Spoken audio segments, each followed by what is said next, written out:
Hello दोस्तों, Manju Hindi story में आपका स्वागत है। आज की कहानी है अर्जुन की परीक्षा।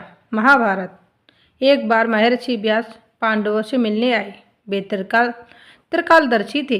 उन्होंने पांडवों से कहा, पुत्रों, मनुष्य के जीवन में सुख दुख का आना जाना लगा रहता है। विधि का यही विधान है। मुझे स्पष्ट दिखाई दे रहा है कि 13 वर्ष बाद जब तुम वनवास पूरा करोगे तब कौरवों के साथ तुम्हारा भीषण युद्ध होगा। अभी तुम्हारे पास समय है, इसलिए भावी युद्ध की तैयारी अभी से प्रारंभ कर दो। इसके बाद उन्होंने अर्जुन को भगवान शिव के प्रिय मंत्र की दीक्षा दी। अर्जुन उसी समय युधिष्ठिर से आशीर्वाद लेकर इंद्रकील पर्वत पर चले गए और कठोर तप करने लगे। उनकी परीक्षा लेने के लिए इंद्र ब्राह्मण का वेश धारण कर वहां पहुंचे, परंतु अनेक प्रयत्न करने के बाद भी उन्हें तप से विचलित नहीं कर सके। अंत में वे अपने वास्तविक स्वरूप में प्रकट होकर बोले, वत्स, तुम्हारी दृढ़ भक्ति से मैं अत्यंत प्रसन्न हूँ।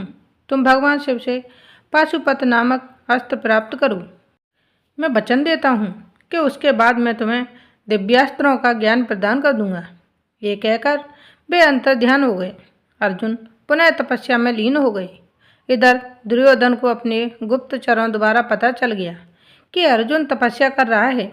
उसने इस अवसर का लाभ उठाने का निश्चय कर एक शक्तिशाली दैत्य को उसका वध करने भेजा। दैत्य ने सुअर का रूप धारण कर अर्जुन पर आक्रमण कर दिया। अर्जुन ने अपनी रक्षा के लिए धनुष पर बाण चढ़ाकर पूरे वेग से सुअर की ओर छोड़ा। तभी एक भील ने भी सुअर पर बाण छोड़ दिया। दोनों बाण एक साथ सुअर को लगे और उसके प्राण निकल गए। भील का एक सेवक सुअर को उठाने लगा। यह देखकर अर्जुन बोले, ठहरो, यह सुअर मेरे बाण से मरा है, इसलिए यदि तुम इसे ले जाना चाहते हो तो पहले मुझसे आज्ञा लो। सेवक हंसते हुए बोला, इसे मेरे स्वामी ने मारा है, इसके लिए मुझे किसी की आज्ञा की आवश्यकता नहीं है। तुम्हें शांतिपूर्वक अपनी तपस्या करनी चाहिए, अन्यथा मेरे स्वामी तुम्हें दंडित करेंगे।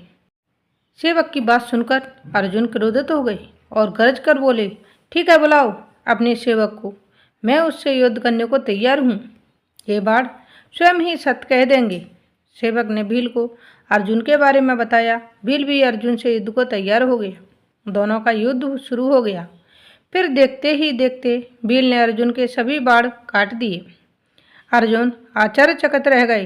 तब अर्जुन बोले, हे वीरवर, मैं तुमसे पुनः युद्ध करूँगा, परंतु पहले मुझे अपने आराध्य देव की पूजा कर लेने दो।